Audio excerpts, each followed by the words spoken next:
Bonjour à tous et bienvenue sur Allo fait dodo, le podcast pour les parents, créé par Caroline Ferriol, fondatrice du village Fait Dodo et autrice du grand guide du sommeil de mon bébé.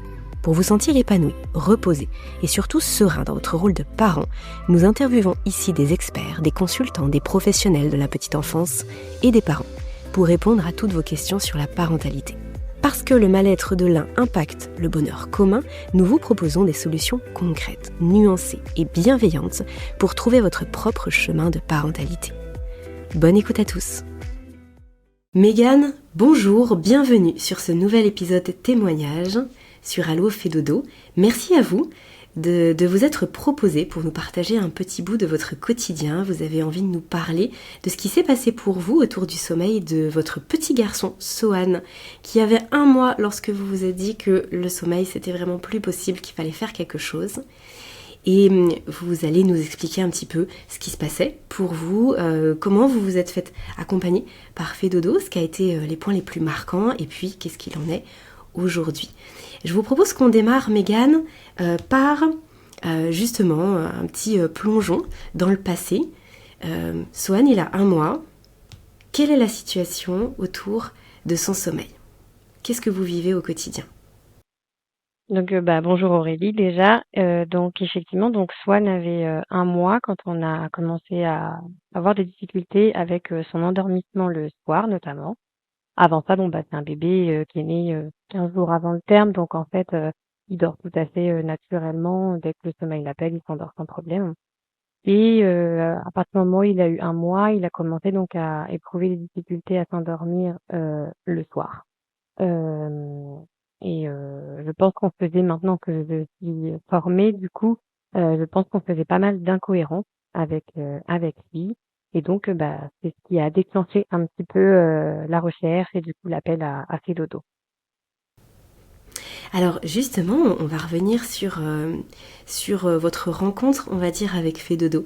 Donc là, vous vous rendez compte que le sommeil devient plus difficile. Qu'est-ce que vous entreprenez finalement comme recherche et comment vous tombez sur Fait Dodo ? Et ma question qui suit, bien sûr, c'est qu'est-ce qui a fait que vous vous êtes senti vraiment connecté avec l'approche de Fait Dodo au point de vouloir aller plus loin ? Alors j'ai, appris j'ai appris l'existence de Fait Dodo, par les réseaux sociaux, par, Instagram et notamment par, une influenceuse que vous connaissez bien qui s'appelle, Cathy Nanav, qui a fait appel à Fait Dodo. J'ai eu connaissance de Fait Dodo avant la naissance de Swan parce que je me renseignais sur, diverses choses et notamment, le sommeil des bébés. C'est quand même une des plus grosses inquiétudes, des parents à l'arrivée d'un enfant. Donc je dirais pas que c'était une grosse inquiétude, mais je me suis dit: «Ah, ça peut être intéressant» et je vais garder ça dans un coin de ma tête. Et du coup, quand, j'en ai ressenti le besoin, du coup, c'est là que j'ai pris, contact. J'ai notamment regardé sur le site internet qui pouvait, nous correspondre, pour la problématique, dont on avait besoin. Voilà. Et alors, qu'est-ce qui vous a le plus appelé à ce moment-là, puisque Fait Dodo propose des consultations, des accompagnements, des modules vidéo aussi, pour que les parents puissent justement finalement piocher un petit peu en fonction de la problématique qu'ils rencontrent. Vers quoi vous vous êtes dirigé ? Donc, nous, je sentais que c'était le début de quelques difficultés, mais pas forcément un point de non-retour. On n'en était pas là, mais je ne souhaitais pas qu'on y arrive. Donc en fait, je me suis tournée, j'avais pas besoin d'une consultation forcément immédiate pour régler un problème, immédiat. Par contre, je souhaitais, voilà, en apprendre un petit peu plus et c'est pour ça que je me suis tournée vers, dans un premier temps, le pack, futurs et jeunes parents, donc adressé pour les bébés de 0 à 3 mois. Donc nous, ça nous correspondait parfaitement puisque, Swan avait, 1 mois et donc c'est pour ça qu'on s'est tourné sur ce format. Après par la suite, plus tard, même 15 jours en fait, c'était très rapide. J'ai tellement adhéré au format, on s'est tourné vers le pack, complet illimité, pour, tout le développement de Swan sur les mois qui ont suivi. Donc en fait, c'est un pack, voilà où on peut avancer à notre rythme, où on aborde plein de connaissances sur le sommeil. C'est pas en direct avec une consultante, mais moi, c'est un peu la flexibilité, c'est vraiment ce que je recherchais. Voilà. Donc là, pour préciser, le pack pour les parents qui nous écoutent et qui peut-être ne seraient pas familiers avec ce terme de pack 0-3 mois ou pack complet, c'est un ensemble de vidéos, hein, vous m'arrêtez si je me trompe, mais donc c'est un ensemble de vidéos qui sont à la disposition des parents et que vous pouvez consulter n'importe quand. Et puis du coup, j'imagine que c'est par thématique, hein, c'est ce que je disais, donc j'imagine que vous pouvez piocher un petit peu les thématiques dont vous avez besoin. Et puis, au fur et à mesure que l'enfant grandit, vous avez des modules finalement qui s'y rapportent, et en fonction peut-être des difficultés aussi qui peuvent évoluer en fonction de l'âge, c'est bien ça? Oui, c'est tout à fait ça. Et exactement, c'est comme vous dites, c'est assez flexible en fonction des problématiques qu'on a.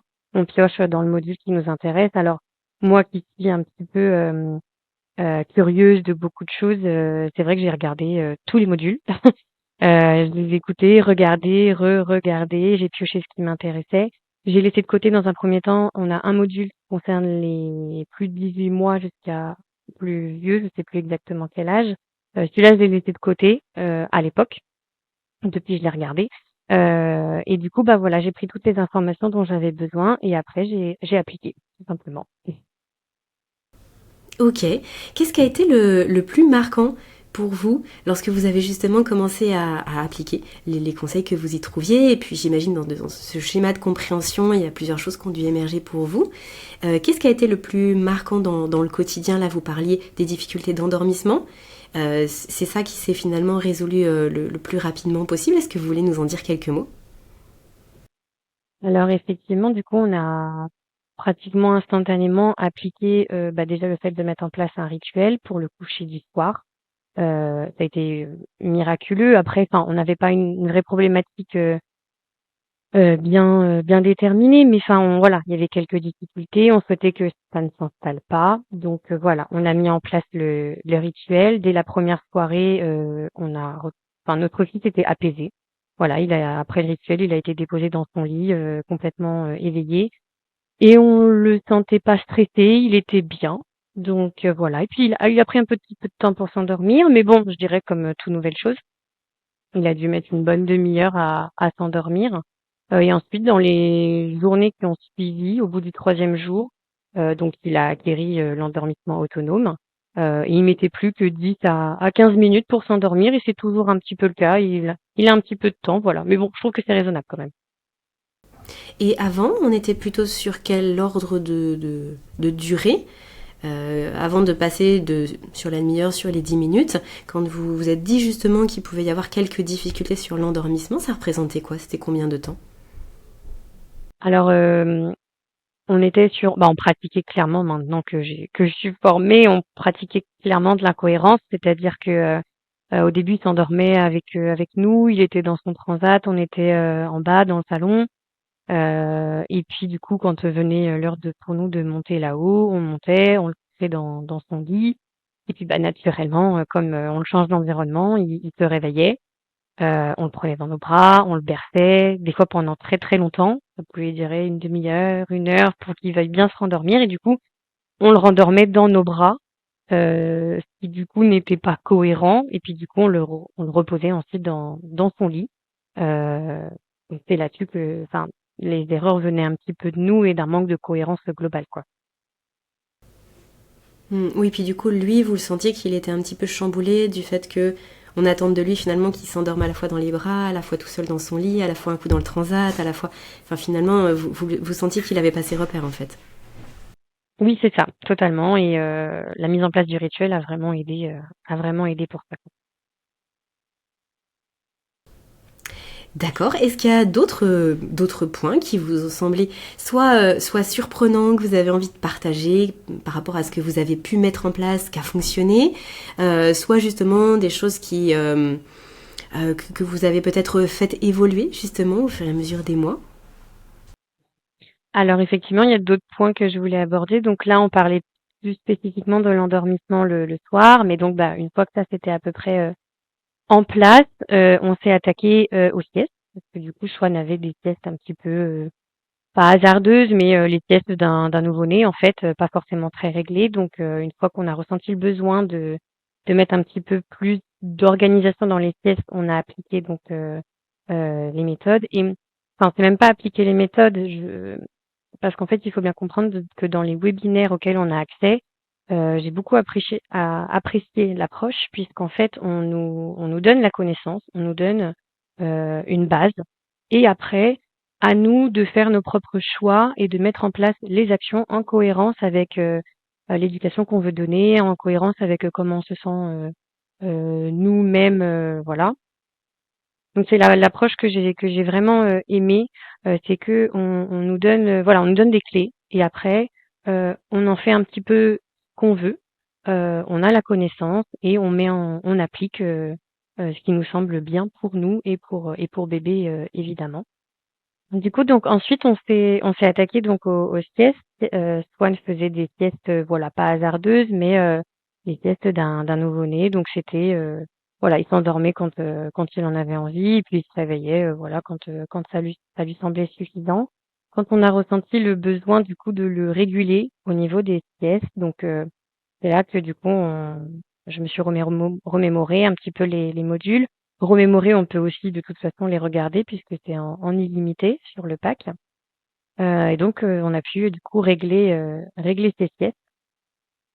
Et ensuite un autre point important que je souhaitais aborder et qui est aussi abordé dans les webinaires, c'est un petit peu la pression qu'on peut se mettre nous une fois qu'on est formé, une fois qu'on a fait un atelier, une fois qu'on a la connaissance sur le sommeil.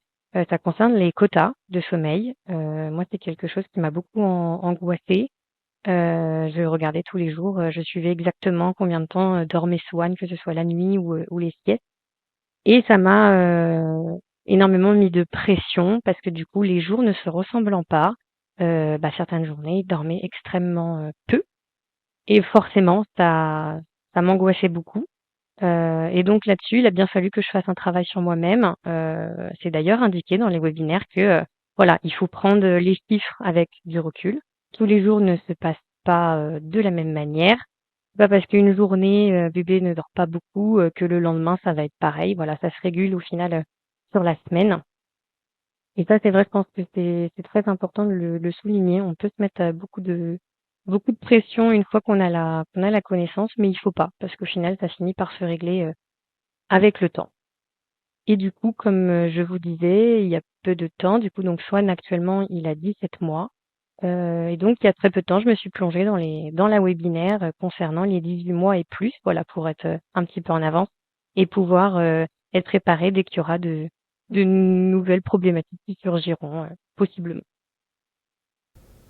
Et oui, et ça me fait le pont avec la question que je m'apprêtais à vous poser, Mégane, c'est que il se passe quand même plein de choses dans la vie de bébé, et c'est vrai qu'entre 1 mois et 17 mois, il y en a eu des évolutions pour lui. Donc là, vous parlez des éventuelles difficultés par la suite liées à son développement, mais c'est vrai qu'entre 0 et 17 mois, il y a eu la période des 9 mois, il y a eu aussi la marche, il y a eu aussi peut-être la nounou, la crèche, peut-être un autre mode de garde. En fait, il y a quand même beaucoup de choses qui peuvent influencer le sommeil, peut-être le fragiliser à certains moments.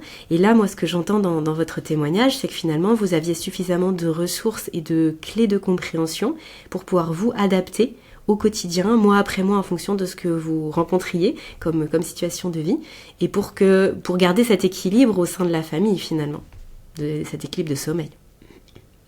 C'est exactement ça, en fait, dès qu'on a eu une petite difficulté qui est apparue, voilà, on a refait appel à nos connaissances, les connaissances via les webinaires, notamment quand il y a eu l'entrée à la crèche, tout à fait. Swan est rentré à la crèche, il avait un peu moins de 4 mois. Et c'est vrai que les premiers mois de la crèche, j'avais d'autant plus cette pression des fameux quotas de sommeil. Et en fait, j'ai lâché prise petit à petit parce qu'il faut accepter que voilà, à la crèche, c'est pas le même environnement que la maison. Bébé s'adapte en fonction de l'environnement qu'il a autour de lui. À la crèche, il ne dort pas le même quota, mais c'est pas grave parce qu'au final, ça n'a pas d'incidence sur son humeur. Je vois qu'il est très bien comme ça lui convient parfaitement. Il dort un petit peu moins à la crèche, c'est pas grave parce qu'au final, je vois qu'il est en super forme et que toutes les journées qu'il passe à la crèche sont géniales pour lui. Donc, tant mieux, voilà.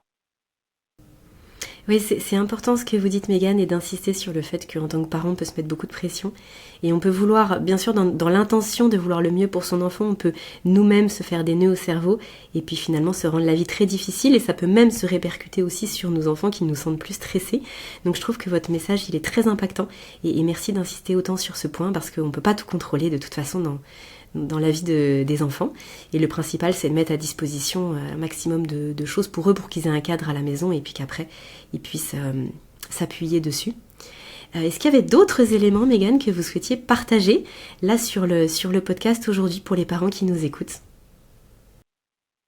Eh bien, écoutez, je pense qu'on a fait pas mal le tour. Alors, s'il y a d'autres évolutions qu'on a un petit peu mis en place au fur et à mesure des mois. Là, on a parlé de la crèche. Alors, Swan ne marche pas encore, mais voilà, vous voyez, par exemple, là, il y a peu de temps, on a fait évoluer le rituel du soir parce que on ressentait que Swan n'était plus forcément attentif. Voilà, il a grandi, c'est plus un tout petit bébé, donc on a fait évoluer le rituel. Au tout début, le rituel ne comportait enfin, il y avait une chanson, par exemple. Là, actuellement, on a retiré la chanson au profit d'une histoire. Voilà, on lui lit une histoire. Et ça, on l'a ressenti, voilà, que Swan n'était pas forcément plus attentif, mais du coup, on a gardé le même cadre de rituel, le cadre qui est donné dans les webinaires qui nous est conseillé. Et effectivement, comme on dit depuis tout à l'heure, le fait d'avoir accès en illimité à ce pack, ça permet toujours d'avoir une base de connaissances. Et aussi ce pack, je sais qu'il est mis à jour, parce que du coup, on a les mises à jour inclus dedans. Donc même s'il y a des choses qui évoluent, voilà, on y a accès et on peut faire évoluer de notre côté. Merci beaucoup, Mégane, pour ces précisions. Petite question là pour terminer. Comment est-ce que vous avez connu Allo fait dodo? Est-ce que vous aviez entendu d'autres témoignages de parents et vous vous êtes dit « Ah ok, c'est fait pour moi » ou peut-être que vous nous avez connus après? Est-ce que vous voulez nous en dire un mot? Est-ce qu'il vous a donné envie de témoigner du coup aujourd'hui? Alors pour le podcast, je l'ai connu pendant les webinaires, mais je m'y suis pas forcément intéressée. Je m'y suis intéressée après. J'ai trouvé que c'était un bon compromis pour une mise à jour du coup plus régulière sur des infos et avoir des témoignages effectivement. Donc les podcasts, je les ai pratiquement tous écoutés. Et du coup, j'ai eu envie de témoigner parce qu'effectivement, il n'y avait pas forcément de retour d'expérience sur les packs. Il y a une expérience un peu différente de tout ce qui est consultation, accompagnement. Et voilà, je pense que ça peut amener un petit peu de diversité. Et puis voilà. Ok, super, merci beaucoup Mégane. Et effectivement, pour toute la communauté des parents qui nous suit, qui nous écoute, c'est toujours intéressant de voir qu'il y a plusieurs solutions pour régler les problèmes de sommeil, pour les anticiper, pour finalement que ce soit le plus apaisé possible à la maison et que ça dépend aussi des besoins de chacun. Et c'est en ça que votre témoignage, il est vraiment très très intéressant aujourd'hui. Donc merci infiniment d'avoir pris ce temps avec nous, de témoigner sur votre expérience autour de cet accompagnement fait dodo, même si c'était pas un accompagnement avec une consultante, vous avez trouvé toutes les ressources dont vous aviez besoin et merci de nous en avoir fait part aujourd'hui. Mégane, je vais vous souhaiter une bonne continuation et puis profitez bien de ce bon sommeil de famille que vous avez aujourd'hui. Eh bien, merci Aurélie et merci fait dodo, encore une fois. Au revoir Mégane. Au revoir. Cet épisode touche à sa fin, il est l'heure de se quitter, mais pas pour très longtemps. On se donne rendez-vous très bientôt avec de nouveaux invités. Pour retrouver l'ensemble des experts du village Fédodo, c'est sur fedodo.fr que ça se passe, comme une fée et comme un dodo. Les liens d'accès à l'ensemble du contenu qu'on vous propose est en bas dans la description du podcast. Vous appréciez le contenu que nous vous proposons sur Allo Fédodo? Alors dites-le nous, sous forme de commentaires, de partages ou de petites étoiles. Vous participez ainsi à soutenir le podcast et à le rendre encore plus visible sur l'ensemble des plateformes. Et si vous souhaitez témoigner, vous aussi, tant parents, professionnels, alors contactez-nous. Merci et à très bientôt sur Allo Fédodo.